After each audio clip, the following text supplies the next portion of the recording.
건설공사와 특수성 분석에서 안전관리계획 수립 부분, 안전관리계획의 수립 기준 부분이 있는데 해당 부분은 이런 것이 있구나 정도 정독을 하고 넘어가 주시면 되겠습니다. 다음도 마찬가지로 대상 시설물별 세부 안전관리 계획이 있습니다. 자, 해당 공정 착공 전에 제출 가능한 부분으로서 자, 일반적으로 우리가 건축공사로 봤을 때는 첫 번째 가설공사가 들어가게 됩니다. 왜냐하면 사무실 같은 것들을 설치해야 되기 때문에 가설공사가 들어가게 되고, 그다음 추가적으로 뭐 굴착과 발파공사 등등이 이루어진다 정도 한번 가볍게 읽어주시면 되겠습니다. 다음도 마찬가지로 건설재해 예방 대책으로서 사전조사 및 작업계획서를 작성해야 되는 작업이 있습니다.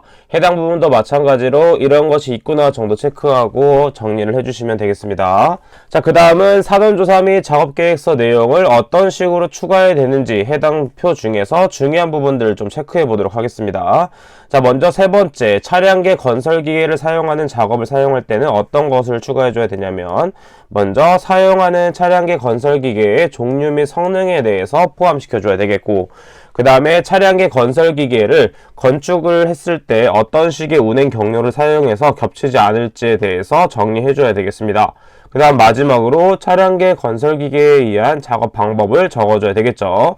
자, 왜냐하면 요즘에는 차량계 건설기계를 사용하는 작업에서 많은 위험성이 나오고 있기 때문에 반드시 작성해줘야 되는 것이고 중요한 문제로 나오고 있습니다. 자, 추가적으로 차량계 건설기계를 사용하는 작업을 했을 때 우리는 작업계획서를 추가한다고 했는데, 이때 추가해줘야 되는 게 무엇이냐면 추가적으로 보험증서, 그 다음에 성능표, 그 다음에 사업자 등록증, 그 다음에 해당 운전자의 면허증이 필요합니다. 자, 이때도 마찬가지로 이러한 것들은 사본으로 있으면 되는 것이기 때문에 복사한 다음에 혹은 스캔을 한 다음에 같은 파일로 이런 식으로 묶어서 보관을 해주시면 되겠습니다.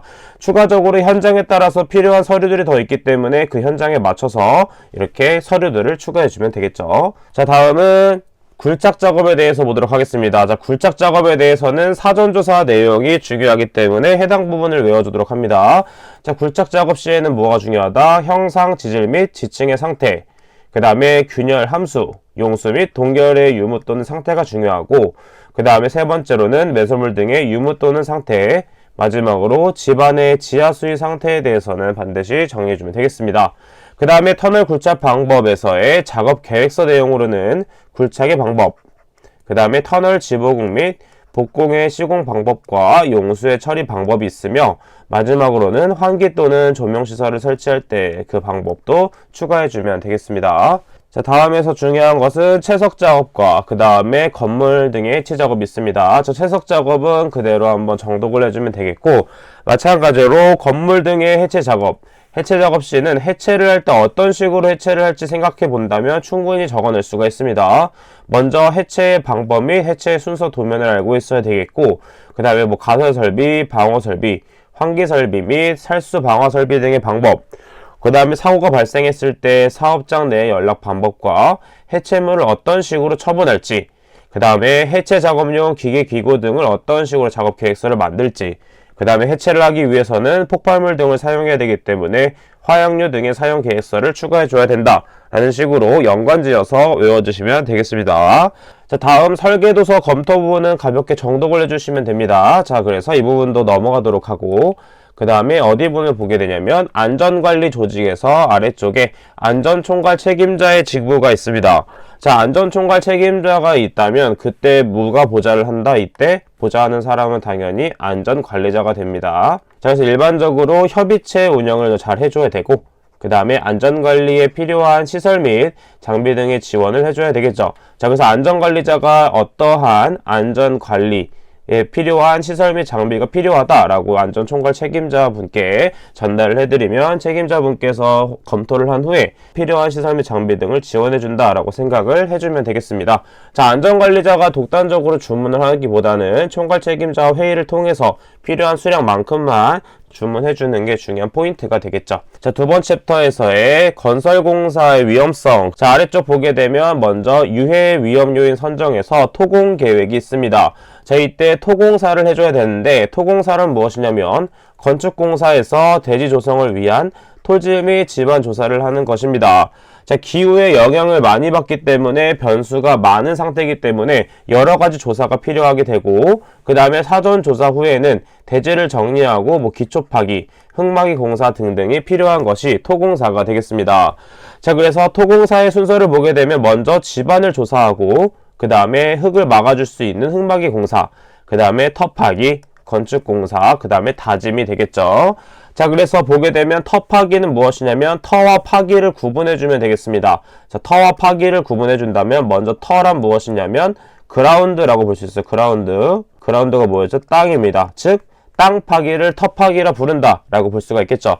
자, 그래서 흙막이를 잘 해준 다음에 터파기와 건축공사, 다짐이 들어가게 되는데 예시로 한번 보도록 할게요. 자, 이런 식으로 땅을 먼저 지반조사를 한 다음에 이렇게 어느 정도 땅을 판 다음에 좌측으로 흙막이 공사를 진행하게 됩니다. 자, 좌우 쪽으로 흙이 쏟아져 내리지 않도록, 이런 식으로 흙이 쏟아져 내리지 않도록 흙막이 공사를 한 다음에 계속해서 땅을 파고 나서 그 다음에 건축물을 세우겠죠. 자, 그래서 건축물을 이런 식으로 세운다 생각하도록 하겠습니다. 자, 이런 식의 건축물을 세우게 되면 그대로 놔두는 것이 아니라 일정량의 흙을 다시 덮어주게 되는 것입니다. 자, 그래서 흙을 다시 이런 식으로 덮어주는 것이 되메우기, 다짐이 된다라는 식으로 봐주시면 되겠습니다.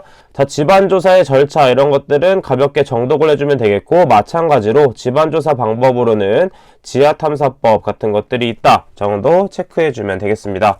자, 그럼 우리는 어디를 보냐? 다음 페이지에 있는 사운딩 테스트에 대해서 보도록 하겠습니다. 보링 구멍을 이용하거나 직접 시험기를 떨어뜨려 흙의 저하 및 물리적 성질을 측정하는 방법으로서 일반적으로 표준관입 시험에 대해서 출제율이 높습니다. 자, 그래서 시험용 샘플러로 중량 63.5kg 추를 76cm의 높이에서 자유낙하시켜 30cm 관입하는 데 필요한 타격 횟수로 흙의 진해력을 측정하는 시험이 된다라고 볼 수 있겠고, 자, 표준관입 시험에서 N값의 상대적 밀도가 나와 있습니다. 자, 일반적으로 N값이 10에서 30일 경우가 중간값을 갖고, 이게 N값이 작아질수록 느슨하고, 그 다음에 N값이 커질수록 조밀한 상태가 된다 볼 수 있으며, 그 다음에 N값이 4에서 8, 중간 정도, 진행 상태일 때는 중간 정도가 4에서 8 정도가 되고, 마찬가지로 값이 작아질수록 물러지고, 값이 커질수록 매우 단단해진다라고 볼 수가 있겠습니다. 자, 다음은 보일링 현상과 히빙 현상에 대해서 보도록 하겠습니다.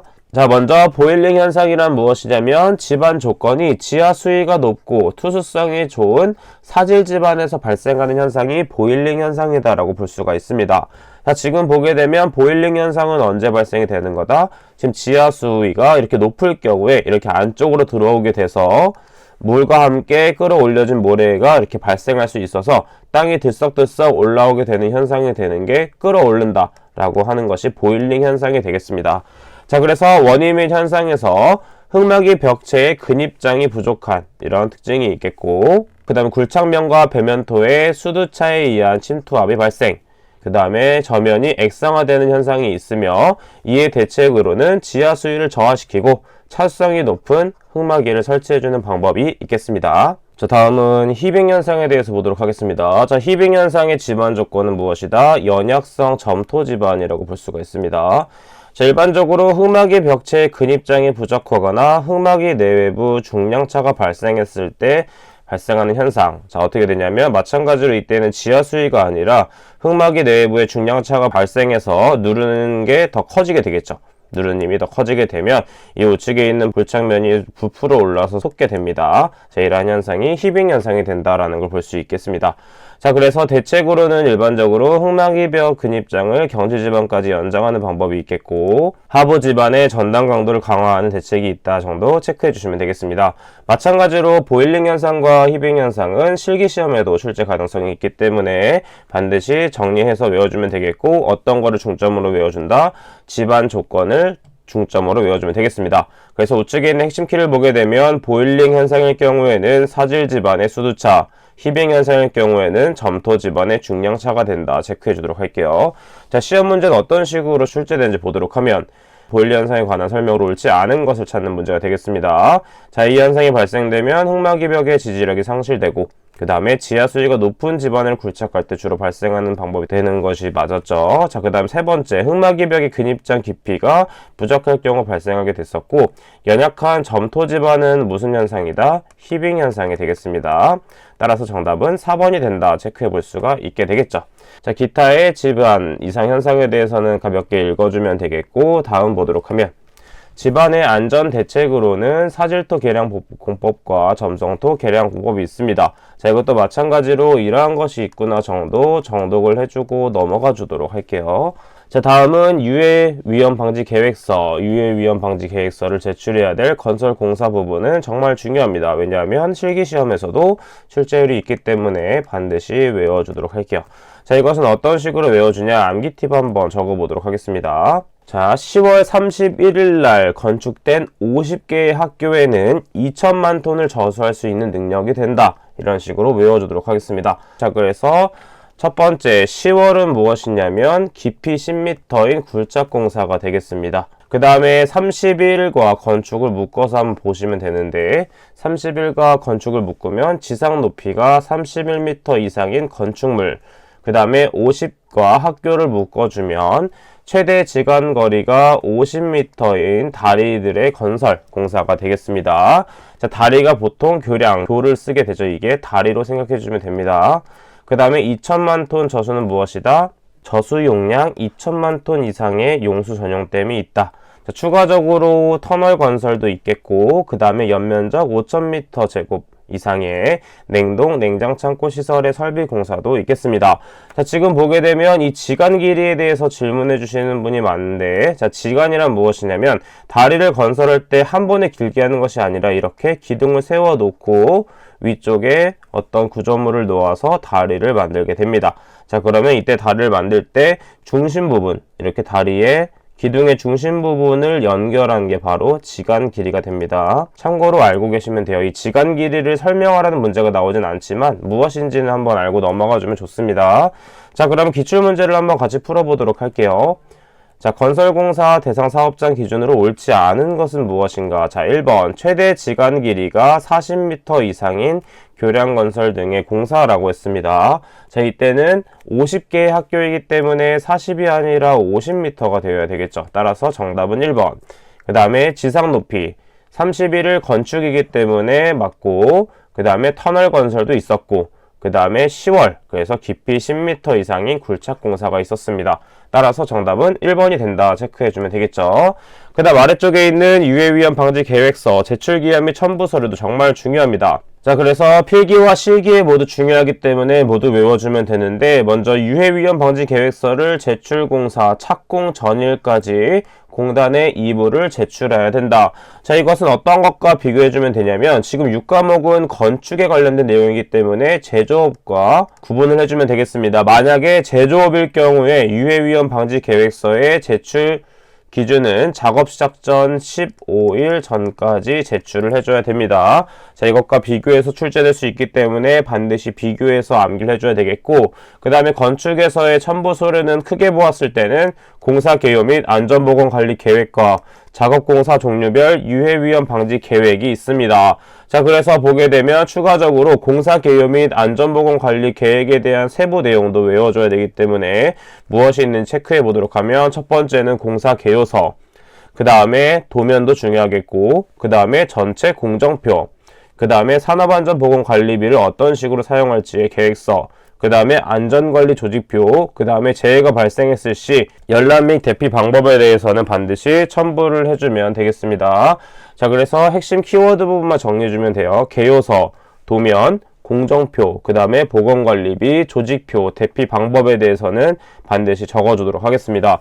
자, 그럼 우측의 기출문제를 잠깐 보도록 하면, 유해위험 방지 계획서의 제출 기간으로 알맞은 것은 무엇이다? 1번 당해 착공 전일까지가 되는데, 이때 기출문제에서 추가해줘야 되는 내용은 건축, 건설업 일 경우를 추가해주면 되겠습니다. 만약에 제조업일 경우에는 착공 전일 15일 전까지가 되기 때문에 2번에 대한 것은 제조업이 된다.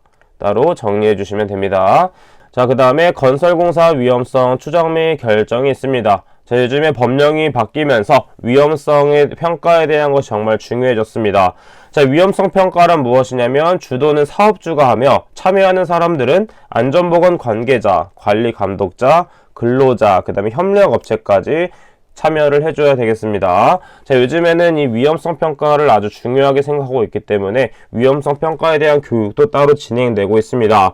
따라서 만약에 안전관리자로 취업을 하게 되신다면 반드시 위험성 평가에 대한 공부를 추가적으로 해주셔야 되겠고, 왜냐하면 위험성 평가가 이제 막 더 중요하게 됨으로써 이제 위에 사수분한테 물어볼 수가 있는데 사수분들이 모두 다 알고 있지 않은 경우가 있습니다. 따라서 외주 업체한테 맡겨서 추가적으로 이 위험성 평가에 대한 교육을 받는 방법도 있기 때문에 반드시 꼼꼼하게 한번 교육을 받는 것이 중요한 포인트가 되겠습니다.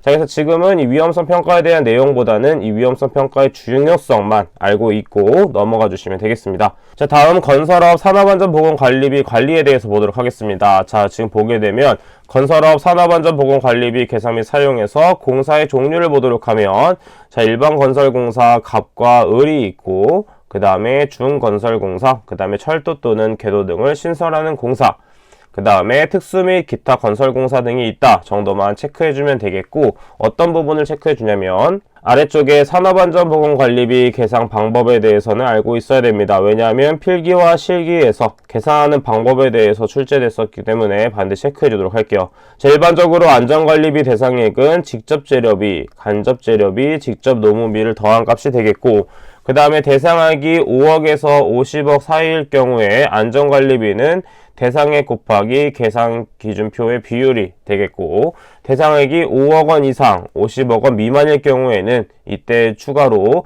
기초액을 더해주면 되겠습니다. 자, 다음에서 중요한 거 체크해 보도록 하겠습니다. 공사 종류 및 규모별 안전보건관리비 계산기준표에서 어떤 것이 중요하다? 일반 건설공사 갑에 대해서는 외워주도록 하겠습니다. 자, 일반적으로 5억 원 미만인 경우 적용 비율로는 2.93%, 그 다음에 5억 원 이상 50억 미만일 경우에는 1.86%이며 기초액은 534만 9천 원, 그 다음에 50억 원 이상일 경우에는 1.97%, 그 다음에 그 외적인 경우에는 2.15%가 적용이 된다라는 걸 외워주시면 되겠고, 나머지 표는 다 외우기 힘들기 때문에 이런 것이 있구나 정독을 해주시면 되겠습니다. 자, 그 다음에 아래쪽을 보게 되면 아래쪽에 공사 내역이 구분되어 있는 경우와 구분되어 있지 않는 경우로 구분할 수가 있는데, 자, 지금 보게 되면 이런 식으로 출제가 많이 됐었습니다. 자, 이렇게 계산을 했을 때 작은 값 1.2배를 비교해서 작은 값 이상의 금액으로 계산을 한다라고 했습니다. 따라서 1번 풀이와 2번 풀이를 한 다음에 그것보다 작은 것을 선택해서 풀어주면 되겠죠. 자, 이거는 실기 때 한 번 더 보면 되기 때문에 이렇게 계산을 한다 정도만 체크를 해주시면 되겠습니다. 자, 아래쪽에 설명이 나와 있죠. 위에 1번과 2번 중에 적은 금액을 적용하는 것은 발주자 제공 재료비, 공사비 포함 시 안전보건관리비가 과다 계상되는 것을 방지하기 위함이 되겠습니다. 자, 그래서 1번과 2번을 계산한 후에 가장 적은 금액을 채택을 해주면 되겠죠. 자, 그 다음은 아래쪽에 공사 진척에 따른 안전관리비 사용 기준 부분, 이 부분도 출제율이 높기 때문에 공정률이 50에서 70% 사이일 경우에는 사용 기준이 50% 이상, 70에서 90% 미만일 경우에는 사용 기준 70% 이상이 된다. 그 다음에 90% 이상일 경우에는 90% 이상이 된다는 외워주도록 하겠습니다. 사용 항목에 대해서는 전부 외우기가 너무 어렵기 때문에 마찬가지로 이런 것이 있구나 정도 정독만 하고 넘어가 주시면 되겠습니다. 배웠던 내용 정리하면서 마무리해 보도록 하겠습니다. 첫 번째, 사전조사 및 작업계획서 내용에서는 실무에서도 중요하다고 말씀드렸던 차량계 건설기계에 대한 내용은 반드시 외워주도록 하겠고, 추가적으로 우리가 필기시험에서도 많이 나오는 부분인 굴착과 터널 굴착, 건물 해체에 대한 내용은 따로 정리해서 암기를 해주도록 하겠습니다. 자, 그 다음에 두 가지의 현상에 대해서는 비교할 줄 알아야 되는데, 보일링 현상과 히빙 현상의 차이점은 무엇이냐면, 보일링은 사질 지반의 수두차로 인한 원인이 되겠고, 히빙 현상은 점토 지반의 중량차로 인해서 발생되는 녀석이 된다 라고 체크해주면 되겠습니다. 그 다음 네 번째, 유해위험 방지계획서 제출 대상 공사로서는 우리가 이런 식으로 암기했었죠. 10월 31일에 건축된 50개의 학교에는 2천만 톤 저수가 가능하다라고 암기를 했었습니다. 자, 그 첫 번째 10은 무엇이냐면 깊이 10m 이상인 굴착공사, 그 다음에 31일 건축된 부분은 지상 높이가 31m 이상인 건축물, 그 그 다음 50개의 학교에는 교는 다리를 생각해주면 되겠죠. 자, 최대 지간 길이가 50m인 다리 건설 등의 공사. 그 다음에 2천만 톤 저수는 저수 용량이 2천만 톤 이상의 용수 전용댐이 있다라는 걸 체크해주면 되겠습니다.